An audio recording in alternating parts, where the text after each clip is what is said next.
ظلم ایک انسان کر سکتا ہے دنیا میں ریسزم کے اندر کسی کو ٹارگٹ کر سکتا ہے، دنیا کے اندر انٹالرنس کے ساتھ کام لے سکتا ہے، لیکن کیا وہ اس بات کو بھول گیا کہ ہم سب کا مالک ہے؟ ہم نے اپنے آپ کو تو نہیں بنایا، ہم نے اس دنیا کو تو نہیں بنایا، اوپر والے نے بنایا، اسی کے پاس ہمیں واپس جانا ہے۔ پورا انصاف ہوگا انسانوں کے ساتھ، اس کے لیے، اس مالک کے لیے ہمیں برائی نہیں کرنی چاہیے۔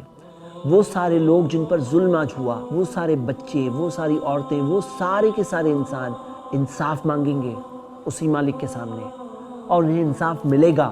ہر وہ شخص جس نے غلط کیا یا غلط کو سپورٹ کیا، وہ ان سارے انسانوں کو کیا جواب دے گا؟ ہم سب اوپر والے کے سامنے جب کھڑے ہوں گے تو وہ اصل زندگی ہے ہماری۔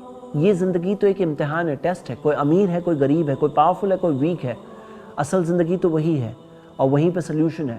یہ دنیا میں کوئی غلط کر سکتا ہے، اوپر والے نے ہی چوائس دی، غلط کرنا ہے غلط کرو، صحیح کرنا ہے صحیح کرو، لیکن صحیح راستے پہ ہم چلیں گے تو فائدہ تو ہمارا ہی ہے، اور اگر نہیں چلیں گے تو نقصان بھی ہمارا ہی ہے۔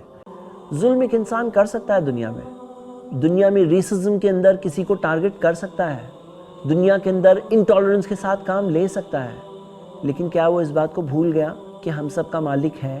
اسی کے پاس ہمیں واپس جانا ہے۔ پورا انصاف ہوگا انسانوں کے ساتھ، اس کے لیے، اس مالک کے لیے ہمیں برائی نہیں کرنی چاہیے۔